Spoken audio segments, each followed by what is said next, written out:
Status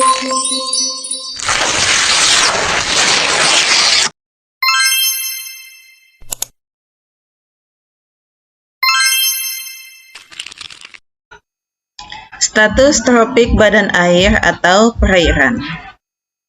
Status tropik badan air merupakan indikator tingkat kesuburan suatu perairan yang digunakan untuk memonitor atau memantau kualitas suatu perairan. Status tropik perairan ini merupakan fenomena kompleks yang terjadi di dalamnya yang tidak bisa kita ukur menggunakan satu parameter saja. Analisis kualitas perairan. Mutu dan karakteristik air ditentukan oleh kondisi lingkungan di mana perairan itu berada. Juga ditentukan oleh jenis, sifat bahan yang terkandung di dalamnya, baik padat, cair, gas, zat terlarut, maupun tidak terlarut yang secara alamiah sudah terdapat di dalam air tersebut dan diperoleh selama air mengalami siklus hidrologi. Adapun siklus hidrologi air, tahapannya seperti berikut. Parameter fisika pada status tropik. Salah satu derajat penetrasi air dipengaruhi oleh sifat air yang bisa dilihat dengan kasat mata dan dirasakan secara langsung. Dalam standar status tropik perairan terdapat parameter fisika berupa cahaya atau penetrasi matahari atau kecerahan. Kecerahan air tergantung pada warna kekeruhan. Untuk mengukur warna dan kekeruhan perairan digunakan alat Secchi disk seperti yang digambar. Alat ini digunakan untuk menghitung tingkat kekeruhan air secara kuantitatif. Tingkat kekeruhan air tersebut dinyatakan dengan suatu nilai yang dikenal dengan kecerahan Secchi disk. Nilai kecerahan dinyatakan dalam satuan meter. Nilai ini sangat dipengaruhi oleh keadaan cuaca, waktu pengukuran perairan, kekeruhan, dan padatan tersuspensi serta ketelitian orang yang melakukan pengamatan. Sebaiknya pengamatan atau pengukuran dilakukan ketika cuaca cerah. Parameter kimia pada status tropik. Kandungan bahan kimia yang terdapat di dalam perairan menentukan tingkat bahaya keracunan yang ditimbulkan. Semakin besar jumlah zat kimia yang terkandung di dalam perairan tersebut, maka semakin terbatas pula penggunaan air di perairan tersebut. Serta parameter kimia ini dapat menentukan tingkat status tropik dari perairan. Adapun bahan kimia yang mempengaruhi status tropik tersebut diantaranya ada nitrogen, amonia, nitrat, fosfor. Sumber amonia di perairan adalah pemecahan nitrogen, yaitu protein dan urea, dan nitrogen anorganik yang terdapat di dalam tanah dan air yang berasal dari dekomposisi bahan organik, baik itu dari tumbuhan dan biota perairan tersebut yang telah mati, yang diurai menjadi mikroba dan jamur. Adapun kadar amonia pada perairan alami biasanya kurang dari 0,1 mg per liter. Kemudian kadar amonia bebas yang tidak terionisasi pada perairan tawar sebaliknya tidak lebih dari 0,02 mg per liter. Jika kadar amonia bebas lebih dari 0,02 mg per liter, maka perairan itu bisa bersifat toksik atau racun bagi beberapa jenis spesies ikan. Kadar amonia yang tinggi dapat merupakan atau bisa kita jadikan ukuran indikasi adanya pencemaran bahan organik yang berasal dari limbah domestik, industri, pertanian di perairan tersebut. Kadar amonia yang tinggi juga dapat ditemukan pada dasar danau atau waduk yang mengalami kondisi tanpa oksigen atau anoksik. Yang selanjutnya, zat kimia yang ketiga, yaitu fosfor. Keberadaan fosfor secara berlebihan pada suatu perairan yang disertai dengan keberadaan nitrogen dapat menstimulir ledakan pertumbuhan alga di perairan atau yang kita sebut dengan alga bloom. Contohnya yang terjadi pada perairan di Danau Lebu. Alga yang berlimpah ini dapat membentuk lapisan seperti pada gambar. alga ini membentuk lapisan pada permukaan air sehingga akibatnya menghambat penetrasi oksigen yang masuk ke dalam air sehingga kurang menguntungkan atau merugikan bagi ekosistem perairan yang ada di tempat tersebut. Kemudian, parameter klorofil pada status tropik. Seperti yang kita ketahui, klorofil ini adalah pigmen yang dimiliki berbagai organisme dan menjadi salah satu molekul yang berperan dalam proses fotosintesis. Klorofil ini memiliki beberapa bentuk.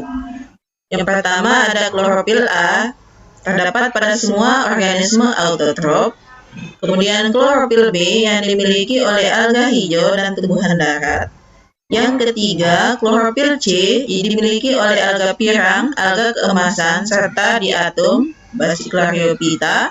Kemudian yang keempat, klorofil D yang dimiliki oleh alga merah atau Rhodophyta. Klorofil A yang dimiliki oleh organisme autotrof merupakan salah satu parameter indikator tingkat kesuburan dari suatu perairan. Tinggi rendahnya klorofil A di perairan sangat dipengaruhi oleh faktor hidrologi. Apa saja faktor hidrologi? Berupa suhu, salinitas, nitrat, dan fosfat. Kandungan klorofil A di suatu perairan dapat digunakan sebagai ukuran fitoplankton yang dapat dijadikan petunjuk produktivitas primer suatu perairan. Semakin tinggi kandungan klorofil A fitoplankton dalam suatu perairan, maka semakin tinggi pula produktivitas dari perairan tersebut, sehingga daya dukung terhadap komunitas ekosistem atau spesies yang ada di dalam perairan tersebut akan semakin tinggi. Dan sebaran tinggi rendahnya kandungan klorofil A ini sangat terkait dengan kondisi hidrologis atau kondisi air pada status badan tropik air. Kemudian yang selanjutnya, metode status tropik perairan waduk atau danau. Yang pertama ada eutrofikasi. Eutrofikasi ini merupakan masalah lingkungan perairan yang diakibatkan oleh limbah fosfat atau yang disebut dengan pencemaran air yang disebabkan oleh munculnya nutrien yang berlebihan ke dalam ekosistem perairan. Eutrofikasi dibagi menjadi 4 kategori status tropik pada perairan. Yang pertama, oligotrop. Oligotrop ini adalah status tropik air danau atau waduk yang mengandung unsur hara dengan kadar rendah. Status ini menunjukkan kualitas air pada perairan tersebut masih bersifat alamiah, yang berarti belum tercemar oleh unsur hara nitrogen maupun fosfor. Adapun ciri-ciri perairan oligotrop ini, yang pertama, kandungan oksigen yang terlarutnya itu masih banyak, kemudian airnya sangat jernih. Nah, kemudian materi organik yang terlarut masih sedikit.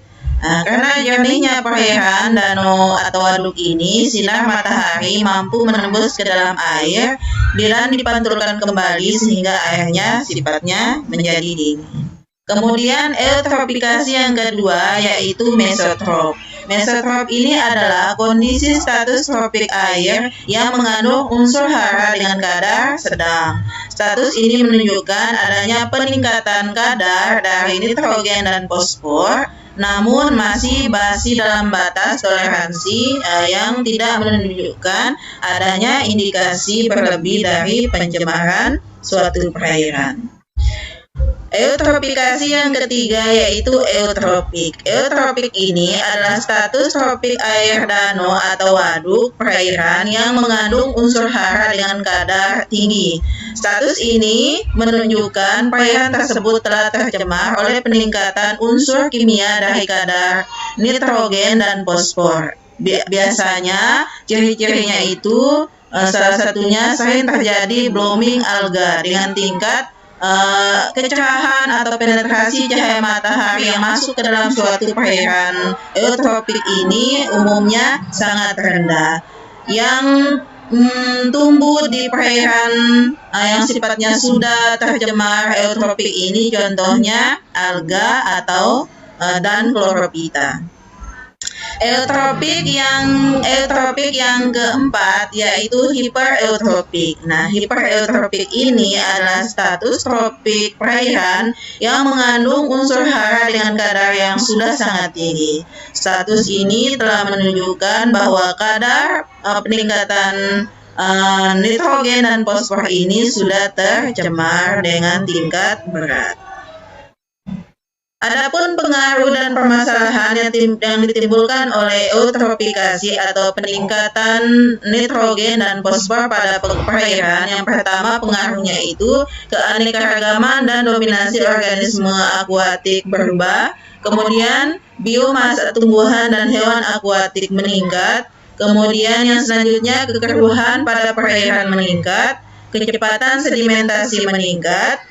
Kemudian yang selanjutnya terbentuk kondisi anoksik, yaitu keadaan suatu perairan yang sangat minim oksigen, yaitu kondisi oksigen yang terlarut dalam air ini rendah, yang memicu kebutuhan oksigen untuk makhluk yang di dalam perairan tersebut kurang, sehingga memicu atau menimbulkan kepunahan massal dari sebuah spesies pada suatu ekosistem perairan.